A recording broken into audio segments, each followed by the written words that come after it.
اللہ، اس تمام تر وضاحت سے یہ حقیقت بھی عیاں ہو جاتی ہے کہ جو لٹرل میننگز ہوتے ہیں، لغوی معنی، اس میں اتنی عمومیت ہوتی ہے کہ وہ عمومیت جہالت پیدا کر دیتی ہے، آپ کو پتہ ہی نہیں چلتا کیا کرنا ہے۔ عمومیت بھی جہالت پیدا کر دیتی ہے، معلوم ہی نہیں ہوتا کہ آپ نے اس لغوی معنی پر کیسے عمل کرنا ہے۔ لیکن اوپر سے جب شرعی معنی آ جاتا ہے تو وہ اس جہالت کو ختم کر کے لغوی معنی پر عمل کو قابل عمل بنا دیتا ہے کہ آپ نے لغوی معنی پر یوں عمل کرنا ہے۔ شرعی معنی لغوی معنی کو ختم نہیں کرتا، شیپ دیتا ہے، شکل دیتا ہے، صورت دیتا ہے، اس کو پیراڈائم دیتا ہے، اس کو منہج دیتا ہے۔ شرعی معنی میں لغوی معنی شامل ہوتا ہے۔ یہ بار بار اس لیے کر رہا ہوں کہ ہم بات کو نتیجہ خیز بنانے کی طرف رواں جا رہے ہیں۔ تو الحمدللہ جو ذہین ساتھی ان کو بات زیادہ بہتر طریقے سے سمجھ آ گئی ہوگی، ٹھیک ہے نا جی، چلتے ہیں آگے۔ اچھا، اگلی ایک اور ریزننگ بھی ہے کہ تفسیر کیا کہتے ہیں شرعی معنی جو اس جہالت کو ختم کر کے لغوی معنی پر عمل کو آسان بنا دیتا ہے، تو شرعی معنی کے اندر لغوی معنی بھی شامل ہوتا ہے، اور لغوی معنی صرف لغوی معنی ہوتا ہے، اس کے اندر شرعی معنی ہوتا نہیں ہے، ٹھیک ہے؟ تو برتری پھر کسے حاصل ہوگی، آپ خود ہی سمجھ جائیں۔ اب ایک اور ریزن بھی ہے کہ بھائی تفسیر القرآن بالقرآن بالحدیث اور باقوال صحابہ کو محض تفسیر القرآن باللغہ پہ برتری حاصل کیوں ہے؟ صرف لغت کے زور پر جو تفسیر القرآن ہے اس پر برتری حاصل کیوں ہے؟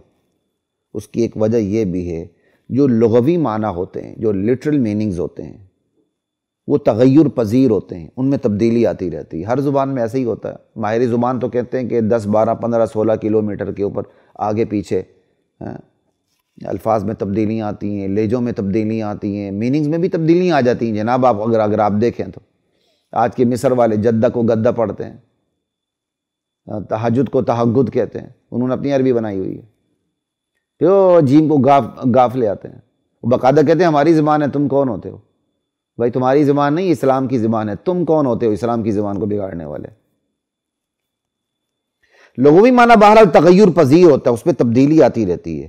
وقت، زمانے اور جغرافیے کی تبدیلی سے لغوی معنی میں تبدیلی آ جاتی ہے۔ شرعی معنی اس تغیر پذیری میں، اس تبدیلی میں رکاوٹ بن جاتا ہے۔ لہذا شرعی معنی جس میں لغوی معنی بھی شامل ہوتا ہے، اس سے محض لغوی معنی پر جس میں شرعی معنی نہیں ہوتا برتری حاصل ہوتی ہے۔ اسی طرح لغوی معنی میں ایک اور ریزن، لغوی معنی میں تنوع ہوتا ہے، تعدد ہوتا ہے۔ لغوی معنی ایک نہیں ہوتا، اس کے اندر ایک ہی لفظ کے کئی معنی آ جاتے ہیں، اور عربی تو پھر اس سلسلے میں شہرت یافتہ زبان ہے کہ اس کے ایک ہی لفظ کے بہت زیادہ میننگ آتے ہیں، ٹھیک ہے؟ معلوم نہیں ہو پاتا کہ ایک لفظ کے متعدد لغوی معنی میں کس معنی کو برتری دی جائے۔ شرعی معنی اس کا حل فراہم کرتے ہوئے ہدایات دے دیتا ہے کہ کس معنی کو لینا ہے اور کسے ترک کرنا ہے۔ جیسے ابھی میں نے بات بتائی، صوم کا مطلب چلنے پھرنے سے رکنا بھی ہے، بولنے سے رکنا بھی ہے، اور جو ایسا کرے وہ صائم ہے ماشاءاللہ۔ لیکن شریعت نے یہ معنی ترک کر دی ہیں۔ ہاں، پہلے ترک نہیں کیے تھے شریعت نے، پہلے خاموشی کا روزہ بھی تھا، سمجھ آئی؟ جسے زکریہ علیہ السلام نے روزہ رکھا تھا، قرآن کہتا ہے، ٹھیک ہے نا؟ تو پہلے صوم کے اندر وہ بولنے سے رکنا بھی صوم تھا۔ ہماری شریعت میں بولنے سے رکنا صوم نہیں ہے، بلکہ اب یہ جو کام کرے گا تو حرام کرے گا، ٹھیک ہے؟ تو شریعت نے بولنے سے رکنے کو بھی نکال دیا، چلنے پھرنے سے رکنے کو بھی صوم سے نکال دیا، بس کہا کھانے سے، پینے سے، جماع سے، ان 3 چیزوں سے رک جاؤ، یہ تمہارا صوم ہو گیا، اور مخصوص وقت میں رکنا ہے بس، اور نیت کے ساتھ رکنا ہے، ٹھیک ہے؟ تو جو لغوی معنی میں جو تعدد ہوتا ہے، تو شرعی معنی اس تعدد کو ختم کر کے اسے قابل عمل بناتا ہے، سمجھ آئی؟ اس پر عمل کو آسان بنا دیتا ہے۔ لغوی معنی کے لیے شرعی معنی کی وہی حیثیت ہے جو حدیث کے لیے اس کی سند کی حیثیت ہے۔ حدیث بلا سند قابل قبول نہیں ہوتی، حدیث کے لیے سند کی بہت بڑی وقت ہے۔ شرعی معنی لغوی معنی کو کنٹرول میں رکھتا ہے، حد بندی میں رکھتا ہے، لغوی معنی کی باؤنڈریز بناتا ہے، اس کا محافظ بنتا ہے، سمجھے؟ شرعی معنی جس کے اندر لغوی معنی شامل ہوتا ہے، شرعی معنی، اس شرعی معنی کے علاوہ کوئی دوسرا لغوی معنی اس میں داخل نہیں ہو سکتا شرعاً۔ بالکل ایسے ہی جیسے حدیث کی سند حدیث کی حفاظت میں رہتی ہے کہ کوئی جعلی حدیث سلسلے حدیث میں داخل نہ ہو سکے۔ جس طرح حدیث کی سند حدیث کی حفاظت کرتی ہے، بالکل اسی طرح شرعی معنی، قرآن کا جو شرعی معنی ہے، قرآن کا جو شرعی معنی ہے وہ قرآن کے لغوی معنی کی حفاظت کرتا ہے۔ سمجھے؟ لا الہ الا اللہ۔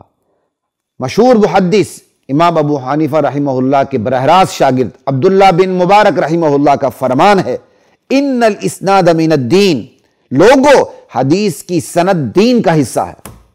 لولا الاسناد لقال من شاء ما شاء، اگر حدیث کی سند یہ چین نہ ہوتی، سمجھائی، یعنی حدیث جن راویوں سے چل کے آتی ہے نا، وہ جو راویوں کی چین ہوتی اس کو سند کہتے ہیں، ٹھیک ہے جی۔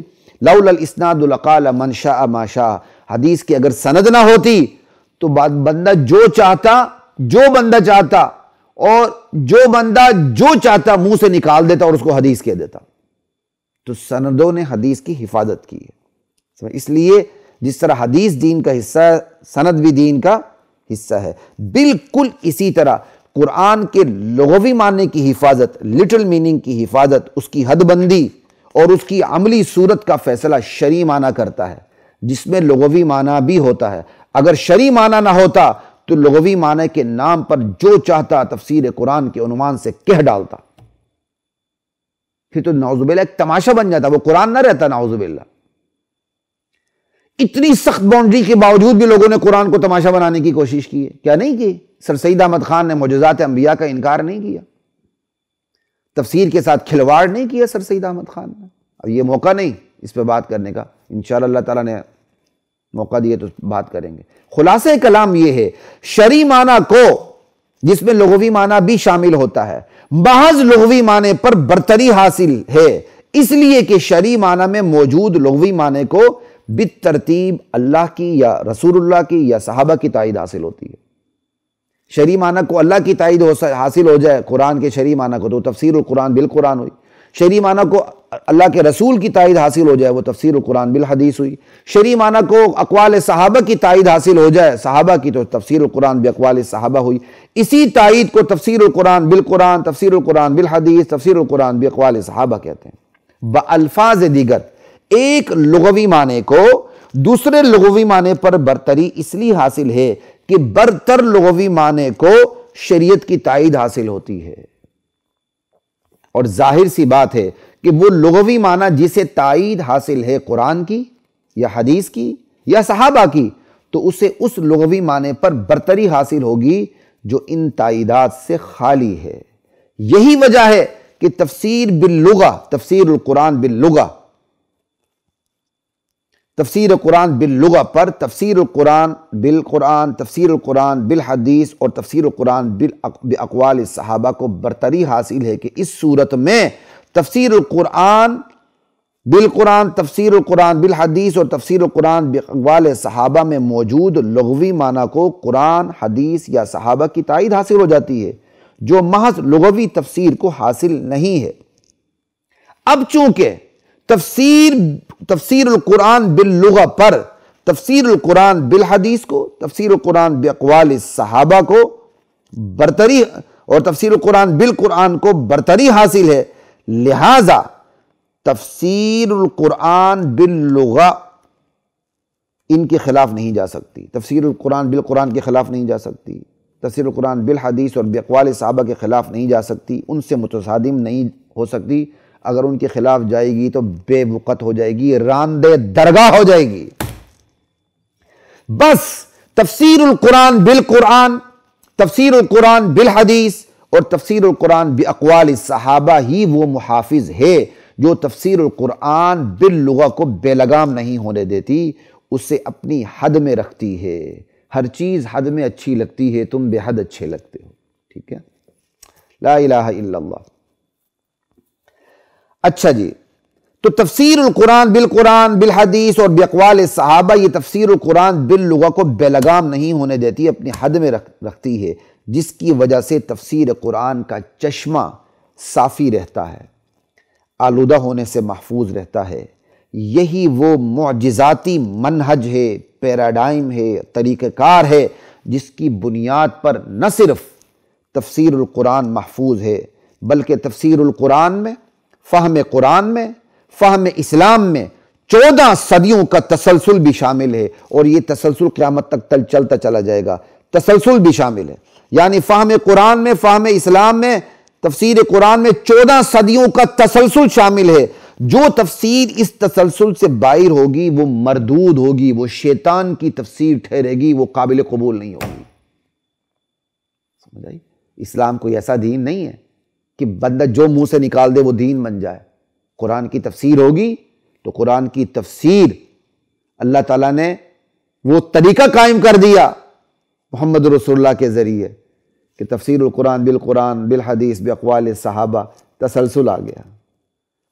اب آج میں اگر تفسیر کرتا ہوں اور اللہ مجھے توفیق بھی عطا فرمائے تفسیر قرآن کی، اللہ ریاکاری سے بھی بچائے، تو اللہ حد میں رہنے کی توفیق عطا فرمائے، تو یہ جو میری تفسیر ہوگی یا کسی کی بھی تفسیر ہوگی، وہ جو اوپر سے تفسیر کا تسلسل آ رہا ہے اس سے متصادم نہیں ہوگی۔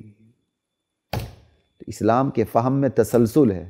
آج کوئی اسلام کی نئی تشریح پیش کرتا ہے اور وہ اس تسلسل سے باہر ہوتی ہے تو وہ تشریح مردود ہوتی ہے۔ اس لیے آج کے بہت سے جو جدت پسند لوگ ہیں، جدیدی ہیں، ماڈرن اسلام پیش کرتے ہیں، وہ 14 صدیوں کے تسلسل سے باہر ہوتے ہیں۔ انہیں سمجھنا تو بہت آسان ہوتا۔ اللہ اکبر کبیرہ والحمدللہ کثیرہ۔ اس ساری تفصیل سے آپ کو یہ بات سمجھ آ گئی کہ آخر تفسیر القرآن بالقرآن کو اولیت کیوں حاصل ہے، تفسیر القرآن بالحدیث کو ثانویت کیوں حاصل ہے دوسرے نمبر پہ، اور تفسیر القرآن باقوال صحابہ تیسرے نمبر پر کیوں ہے، اور آخری نمبر پر تفسیر القرآن باللغہ کیوں ہے۔ یہ ساری باتیں الحمدللہ مجھے امید ہے کہ آپ لوگ اچھی طرح سمجھ میں گئے ہوں گے، سمجھے ہیں۔ میرے لیے دعا کیجیے گا کہ اللہ مزید دین کا کام کرنے کی مجھے بھی، آپ کو بھی، ہم سب کو توفیق عطا فرمائے۔ خلیق الرحمن کو اجازت دیجیے۔ السلام علیکم ورحمۃ اللہ وبرکاتہ۔